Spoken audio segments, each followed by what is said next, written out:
He doesn't have a problem with drugs, he just doesn't get them. He loves all of his mates' tattoos, but he thinks he'd regret them.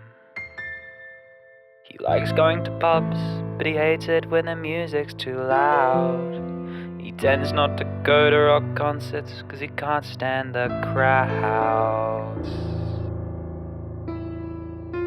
But all he's ever wanted to be is a rock star on MTV. But he knows that it's not fucking likely. This ain't the late 90s. He knows that he will always be a rock and roll nerd who'll keep writing songs that the world will never hear. And though they won't be heard, he'll just keep writing. Oh yeah, but you see the problem is he always dreamed that he would inspire, but he picked up a laptop instead of a Squire. And learning to press play is not a great way to be admired. So while the other kids were learning Stairway, he was the Albini to their Cobain.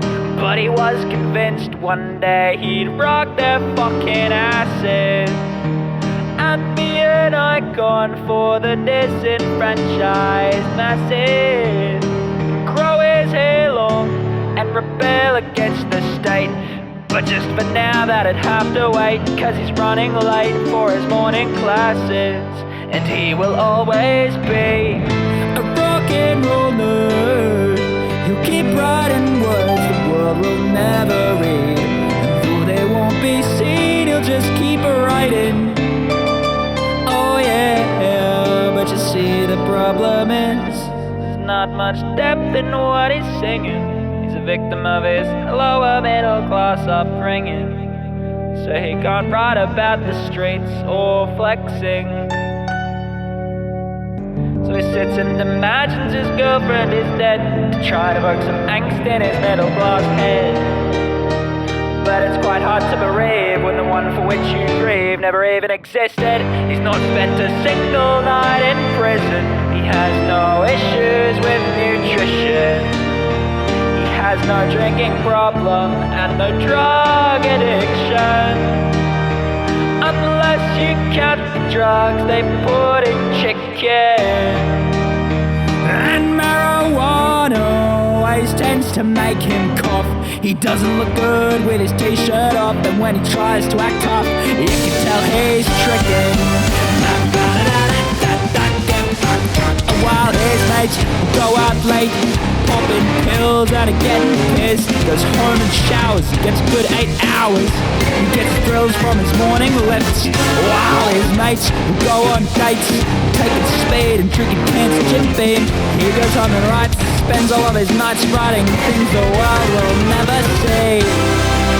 Cause he's never really been part of the scene. Give him Guns and Roses, he'll take BDGs, more into Tally than the Stones. He's more a Mr. Minchin than Ramones, and he's never owned a transit van. He never shot a Pantera fan. He doesn't know the difference between metal and thrash. He couldn't tell you nothing about Axl and Slash. He likes Will Wood and that handsome devil. He knows all the words to Charlie's Exposed. And he tries to be all edgy and deep. He spent his teenage years playing video games and losing sleep, so it don't matter how you try. He cannot hide behind his rock and roll lies, cause you either got it or you don't. Yeah, you either rock it or you won't. Yeah, you either got it or you don't. Yeah, you either rock it or you won't. Yeah, you either got it or you don't. Yeah, you either rock it or you won't. Yeah, you either got it or you don't. Yeah, you either rock it or you won't. Yeah, you either got it or you don't. Yeah, you either rock it or you won't. Motherfucker, motherfucker, motherfucker.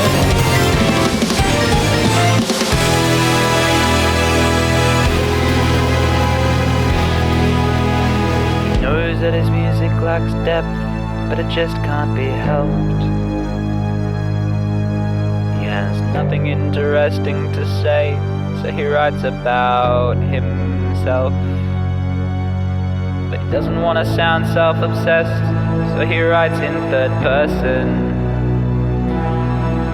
in an attempt to see more rock and roll, but he suspects it's not working.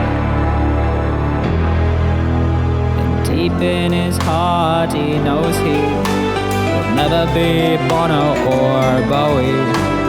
And even if he was quite pretty in small bands like Kylie, he knows that he will always